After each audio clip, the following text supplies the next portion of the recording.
اور مرحوم آیت اللہ شیخ محمد تقی بہجت کہا کہ تو ہر روز صبح زیارت کا 3 دستے جن کی وجہ سے میں دعائیں قبول کرتا ہوں، اور کہا زمین پہ بیٹھے ہوئے ہاتھ پھیلائے ہوئے میرے بندے. بسم اللہ الرحمن الرحیم.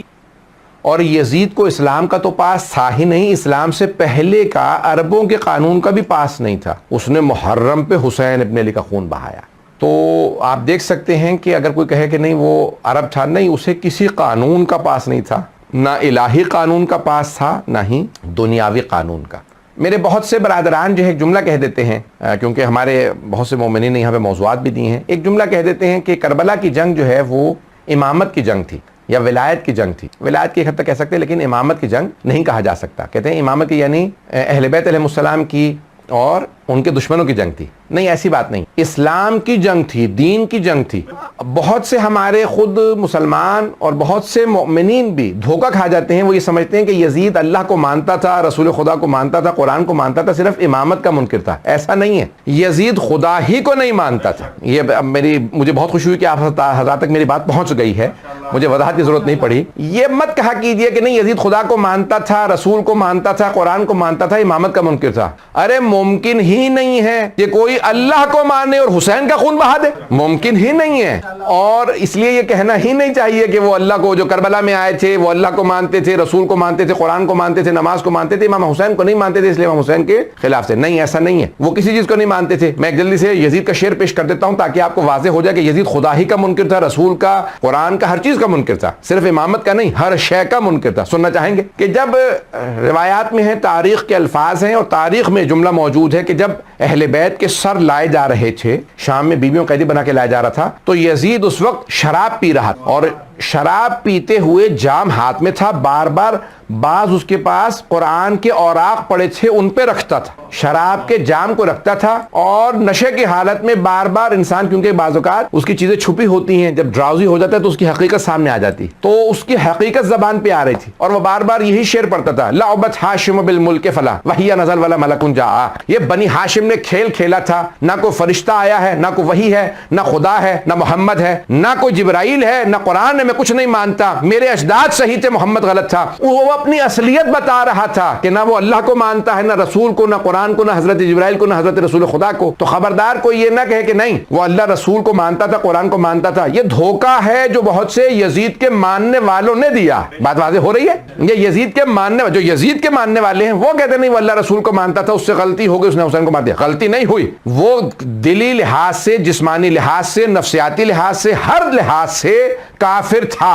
اور وہ بالکل کچھ نہیں مانتا تھا. یہ مت کہا کیجئے کہ امامت کا منکر، نہ ایسا خدا کو نہیں مانتا تھا، رسول کو نہیں مانتا تھا، کچھ نہیں مانتا تھا. اور اس کے اشعار گواہ ہیں جو شیعہ سنی مورخین نے لکھے ہیں کہ وہ باقاعدہ رسول خدا تک کا، حضرت علی کا، سب کا تمسخر کرتا تھا، مذاق اڑاتا تھا، حضرت جبرائیل کا، قرآن کا. تو جانے گرامی، میں یہ جو میں نے موضوع لیا ہے دعا کے عنوان سے، میں تاکہ ساری تمہیدیں باندھ رہا ہوں تاکہ ہمارے جو داخلی بہت سے سوالات اٹھتے ہیں ہم ان کے بھی جواب دے پائیں، ہمارے داخلی اعتقادی مسائل کا بھی. تو اب یہاں پہ ہم نے کل بات کو روکا تھا، میں وہیں سے بات کو آگے بڑھانا چاہتا ہوں کہ دعا قبول کیوں نہیں ہوتی. بات ذہنوں میں ہے کہ دعا قبول کیوں نہیں ہوتی. تو بہت سے اس کی علل و اسباب ہیں، بہت سی چیزیں ہیں. ہم نے کہا تھا کہ حلال رزق پہلی شرط ہے، ماں باپ کی فرما برداری، ان کو راضی رکھنا دوسری شرط ہے، خونی رشتہ داروں کے ساتھ تعلق واسطہ رکھنا تیسری شرط ہے. شرائط ہیں، دعا ضرور قبول ہوگی، لیکن انسان یہ بات سوچ لے کہ بھی مجھے کاموں کو صحیح کرنا ہے تو پھر خود بخود دعا قبول ہو جائے گی. اب ان میں سے ایک بات یہ ہے، معصوم فرماتے ہیں دعا حجاب میں رہتی ہے کہ جب تک دعا سے پہلے اور بعد میں صلوات نہ پڑھی جائے، کیونکہ صلوات ہر حالت میں قبول ہے. صلوات جو ہے وہ ہر حالت میں قبول ہے. اور دلیل کیا ہے ہر حالت میں قبول ہے؟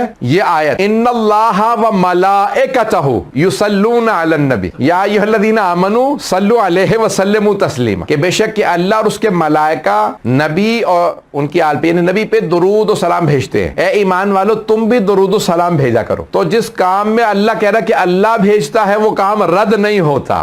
اس لیے ہمارے ائمہ علیہ السلام نے فرمایا کہ جب بھی دعا مانگو تو دعا سے پہلے بھی صلوات پڑھ لیا کرو، دعا کے اختتام پہ بھی. کا مولا دو جگہ کیوں؟ کہ اگر ابتدا بھی قبول ہے انتہا بھی قبول ہے تو جو شے وسط میں ہوگی اسے رد نہیں کیا جائے گا. تو اس لیے دعا کی قبولیت کے لیے صلوات ایک شرط ہے. اور بہرحال بہت سی شرائط ہیں، بہت سے ہمارے دعائیں قبول نہیں ہوتی. بعض اوقات مصلحت نہیں ہوتی. میں ایک واقعہ جلدی سے پیش کر دوں، یہ مشہور و معروف واقعہ ہے، میں اس کو پہلے پڑھ چکا ہوں کسی مقام پہ، مرحوم علامہ امینی، شیخ عبد الحسین امینی صاحب الغدیر، جنہوں نے کتاب لکھی ہے الغدیر، غدیر خم کے واقعے کو انہوں نے ثابت کیا ہے، 20 جلدوں میں کتاب لکھی ہے الغدیر فی الکتاب والسنت والادب، 11 جلدیں چھپی ہیں لیکن انہوں نے 20 جلدیں لکھی ہیں، 9 جلدیں نہیں چھپی تھی، ان کے بیٹا کہتا ہے کہ وہ چھوٹے کاغذ پہ تھیں اور وہ بڑے بکسوں میں رکھی تھی، تو ان کے بیٹے وغیرہ سب نجف میں چھوڑ کے آ گئے کیونکہ ان کی قبر وہیں ہے، ان کی لائبریری وہیں تھی۔ صدام نے جب نکالا کہ بھی تم لوگ ایرانی ہو نکل جاؤ، تو وہ وہاں پہ چھپا کے آ گئے کہ ہم جب زندگی مہلت ملی تو ہم دوبارہ جا کے چھپا دیں گے۔ اب اس پہ کام ہو رہا ہے، دیکھیں اللہ کرے چھپ جائے۔ الغدیر فی الکتاب یعنی کتاب اللہ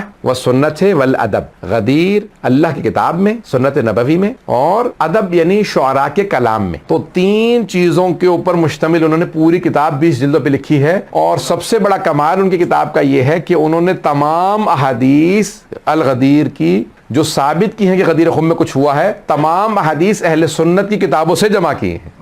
کہنا بڑا آسان ہے، کہنا بڑا آسان، بھائی شیعوں کا موضوع ہے غدیر، بھائی شیعہ مذہب کی بنیاد ہے غدیر، بھائی 2 چیزیں ہماری بنیاد ہے، شیعوں کی پہچان ہے 2 چیزیں، غدیر خم اور میدان کربلا۔ شیعوں کی پہچان ہے غدیر، بھائی ایک ہوتا ہے نا پرندہ، اس کے 2 پر ہوتے ہیں، پرندہ جب تک دونوں پر نہ ہو اڑ نہیں سکتا، کہ 2 پروں کا نام غدیر و کربلا ہے، بغیر ان کے شیعہ ہی نہیں ہے۔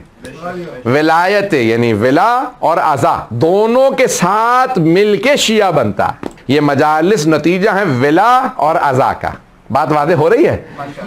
تو عزیزان گرامی، اب یہ غدیر خم کے پورے واقعے کو علامہ امینی نے ثابت کیا اور لکھا۔ اور پھر ادب بہت ضروری ہے، ادب یعنی شعراء کا کلام، ایک جلد صرف اور صرف شعراء کے کلام پہ بنتی ہے، 5 ہے صنعت منطق کی روح سے، برہان، اس کے بعد پھر شاعری، اور پھر مجادلہ اور مناظرہ، یعنی اس کو مناظرہ کو مجادلہ بھی کہا جاتا ہے، اور مغالطہ، تو یہ باقاعدہ بحثیں کی گئی ہیں، اور خطابت، یہ 5 ہیں ارکان ہیں صنعت جنہیں کہا جاتا ہے۔ ان میں سے ایک شاعری ہے، شاعری کی جو اگر آپ منطق میں جا کے پڑھیں تو وہ کہتے ہیں کہ اس کا پورا بیس کرتا ہے تخیل پہ، خیال پہ، ایسا ہے یا نہیں؟ شاعری ساری خیال پہ بیس کرتی ہے، لیکن اگر 1000 سے زیادہ شعراء نے اس زمانے میں غدیر پہ قصیدے لکھے ہیں تو کچھ تو ہوا ہے غدیر میں۔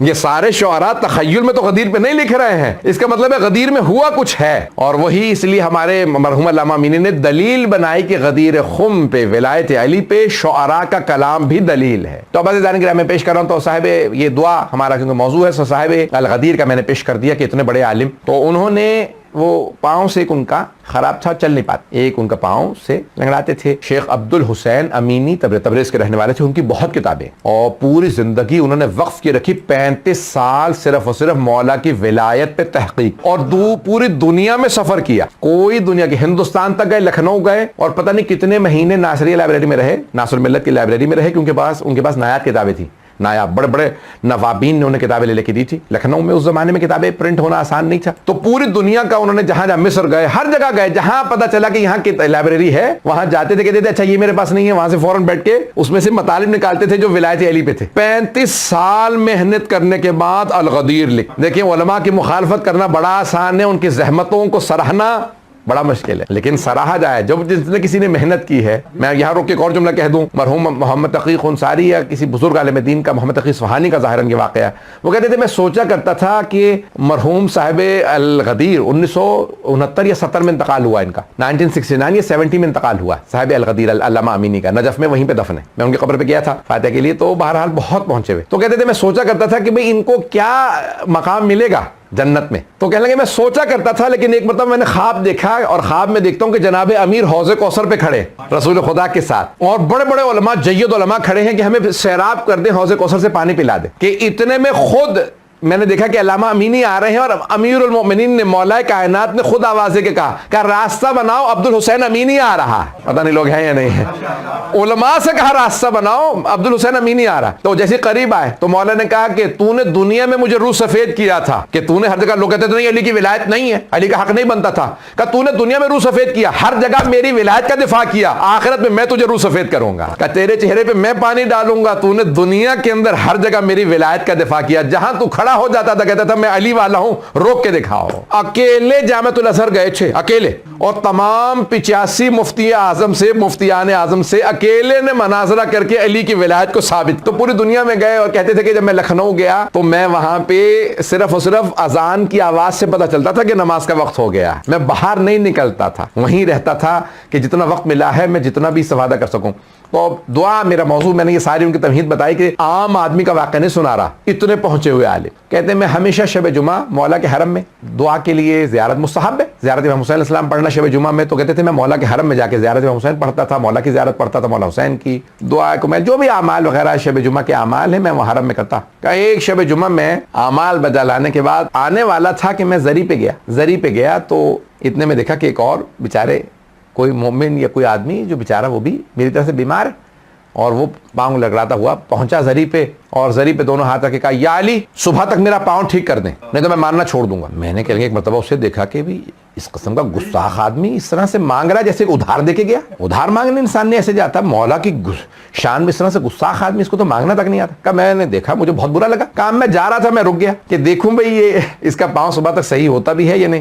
کہا یا علی میرا پاؤں صبح تک ٹھیک کر دیں تو میں مارنا چھوڑ دوں گا. پھر میں نے دیکھا، میں نے کہا بھی پاؤں بھی صاف نہیں، اس کا مطلب ہے وضو بھی کر کے نہیں آیا، یہ بس ایسی یہاں سے آیا تھا سیدھا اندر آ گیا ڈائریکٹ، نہ وضو نہ کوئی انسان اہتمام کرتا ہے. غسل زیارت مستحب ہے، مولا کی بارگاہ میں جا رہے ہیں انسان وضو کرتا ہے، آداب ہے، خوشبو لگائیں، مولا کی بارگاہ میں جا رہے ہیں تو بہت سے مستحبات بہت زیادہ ہیں. میں نے دیکھا بھئی یہ بیٹھا رہا اور پوری رات نہ کوئی دعا پڑھی، نہ کوئی زیارت پڑھی، نہ کوئی تسبیح، نہ کوئی قرآن، نہ کچھ، بیٹھا سو رہا. میں قرآن لے کے بیٹھا رہا، دیکھتا رہا کہ کیا کرتا ہے یہ، کیا کچھ بھی نہیں پتہ ہی نہیں، اسے آداب ہی نہیں معلوم. رات بیٹھا رہا وہاں پہ ٹیک لگا کے بیٹھا رہا، سوتا رہا. مجھے بہت تعجب ہوا کہ کیسے کیسے لوگ ہیں. کہا صبح اس نے جیسی اذان ہوئی تو فوراً اٹھا کہ وہ اذان ہو گئی، اس کا مطلب ہے صبح ہو گئی. فوراً اٹھا چل کے دیکھا میرا پاؤں ٹھیک ہوا یا نہیں ہوا. کہا جیسے چلا تو دیکھا پاؤں اس کا ٹھیک ہو چکا تھا. کہا اس نے خود بھی چل کے دیکھا میرا پاؤں ٹھیک ہوا یا نہیں، تو کہا اس کو دیکھا پاؤں ٹھیک ہو چکا تھا. کہا زری بھی آیا ہاتھ لگا، کہا یا علی شکریہ میرا پاؤں ٹھیک ہو گیا. کہا چلا گیا. کہا وہ تو چلا گیا، میرا دل ٹوٹ گیا 3 وجوہات سے. کہا مولا 35 سال ہو گئے آپ کی زری پہ، اپنے جوتے میرے ٹوٹ گئے، یہاں آتا ہوں گھر سے آپ، بس اس کے علاوہ میرا کوئی اور جگہ ہی کچھ نہیں.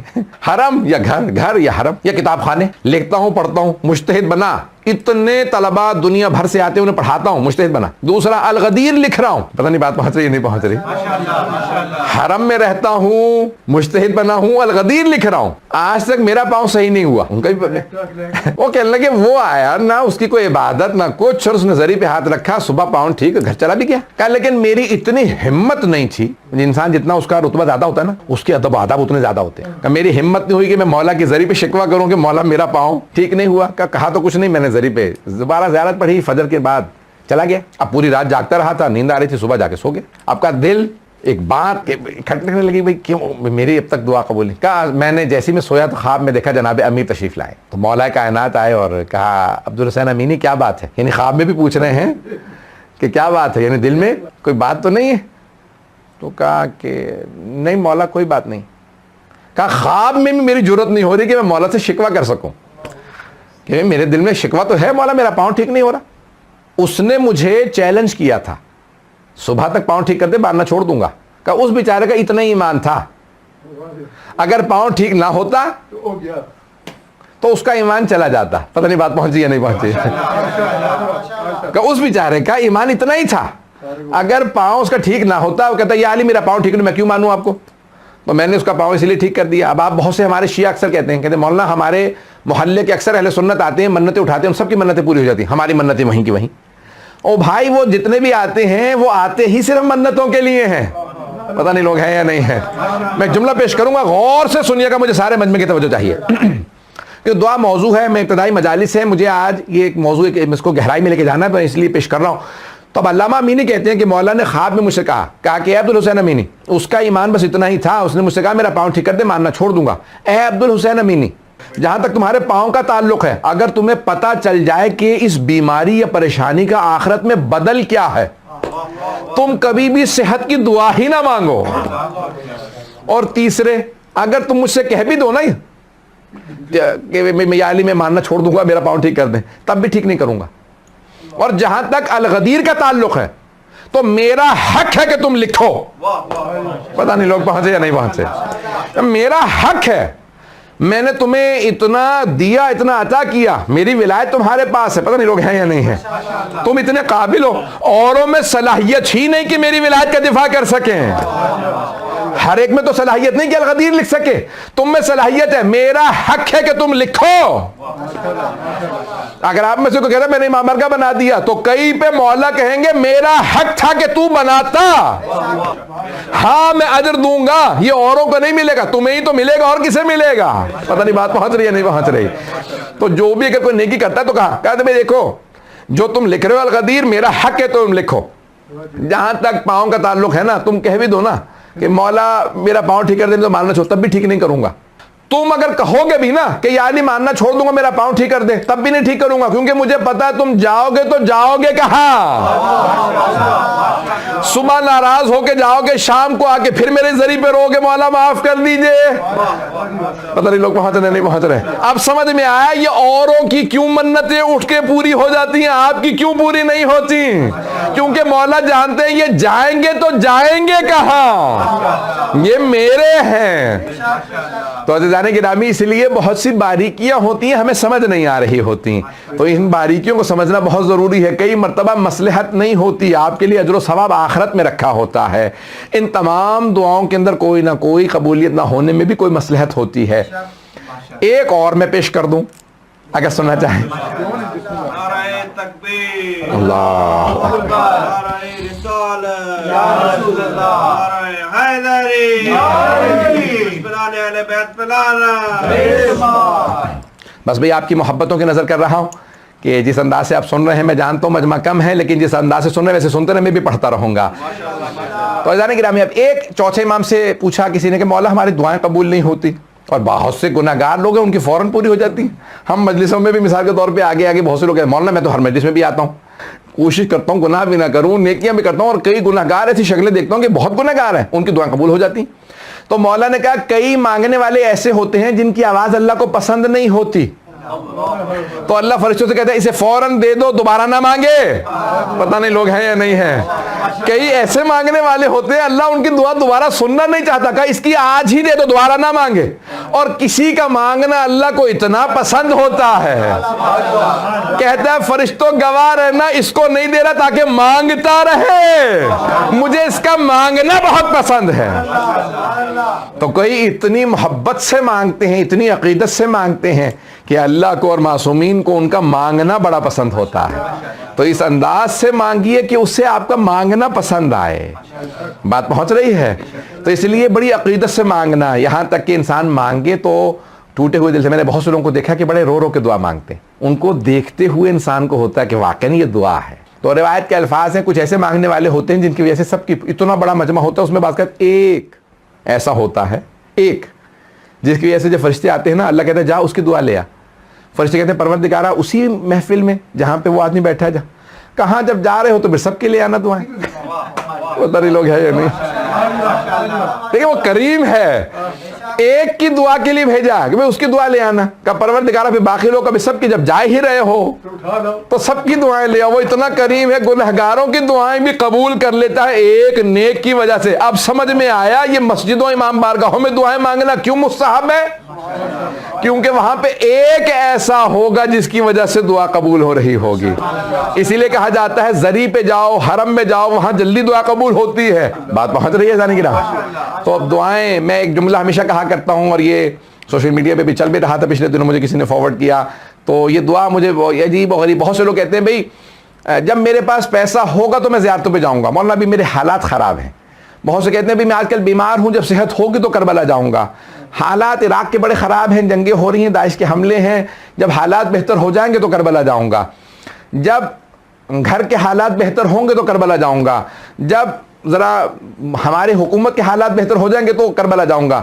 تو میں ہمیشہ کہتا ہوں کہ نہیں، تو انسان یہ نہ سوچے کہ جب اچھے ہو جائیں گے تو جاؤں گا، نہیں، برے حالات میں بھی جائیے تاکہ وہاں سے بہتر ہو کے واپس آئیں۔ عزیزان گرامی انسان کی تمام کیفیات ہوتی ہیں، تو بعض اوقات بہت سے ایسے گنہگار ہوتے ہیں ان کو دعا قبول کرنے کے بعد اپنا بھی بنایا جاتا ہے۔ یہ بھی نہیں پرواہ کرتا تھا کہ یہ زائرین ہے، زائرین کو بھی لوٹ لیتا تھا۔ ہاں کو پتہ نا کئی لوگ ہوتے ہیں کہ یار چلو یار یہ زائر ہے، کہتے ہیں آپ زیارت پہ جا رہے ہیں، چلو آپ کو نہیں لوٹتا، چلے جاؤ۔ ایسے ہوتے ہیں، میں نے دیکھا کہ ان کے بھی کوئی حد و حدود ہوتی نا، برے لوگوں کے بھی کچھ نہ کچھ اصول ہوتے ہیں۔ تو اس نے کہا بھی میں ہوں تو ڈاکو لیکن زائرین کو نہیں لوٹتا۔ وہ ایسا ڈاکو تھا جو زائرین کو بھی لوٹ لیتا تھا، کچھ زائرین کو لوٹ رہا تھا۔ تو اس نے کہا، زائر نے کہا کہ میں نے تمہاری شکل دیکھ کے یاد آیا، میں نے خواب دیکھا امام رضا علیہ السلام کو، انہوں نے تمہیں بلایا؟ اچانک کسی عالم دین نے بھی کہا بھی تمہارے متعلق اس طرح سے خواب دیکھا کہ مولا رضا نے کہا کہ اس سے کہو یہ میری زیارت پہ کیوں نہیں آتا؟ اس نے کہا کہ مولا کو تو دھوکہ نہیں ہوتا، انہیں بتا تو دیتے میں ڈاکو ہوں، کس منہ سے جاؤں؟ اللہ اکبر. لیکن تھا ڈاکو، لیکن اس بات کا احساس تھا میں برا ہوں، مجھے پاک کے پاس نہیں جانا چاہیے. اللہ پتہ نہیں بات واضح ہو رہی ہے نہیں ہو رہی. یعنی اتنا گنہگار تھا لیکن اس گناہ کے باوجود اس کے اندر اتنا ادب تھا کہ نہیں میں گنہگار ہوں، ناپاک ہوں، میرا کردار ناپاک ہے، میں ان پاک ہستیوں کے پاس نہ جاؤں. جاتے میں مجھے شرم آتی ہے، میں تو لگتا ہے کہ میں ہارٹ اٹیک ہو کے مر جاؤں گا، میرا دل بند ہو جائے گا کہ میں کس منہ سے آیا ہوں امام کی بارگاہ میں اتنا بڑا گنہگار آدمی ہوں. میں نے تو مولا کے ظاہر کو بھی نہیں چھوڑا کبھی، میں تو ظاہرین تک کو لوٹ لیتا ہوں، تو اور جاؤں کس منہ سے؟ اور امام بلا رہے ہیں، پھر اپنے آپ سے کہتا ہوں کہ مولا کے تو بلانے پہ جا بھی نہیں رہا، ہے ڈاکو لیکن کم از کم مانتا ہے. اللہ اکبر. ان کے بلانے پہ چلا ہی جا، تو اب کیا کروں؟ رونے لگا.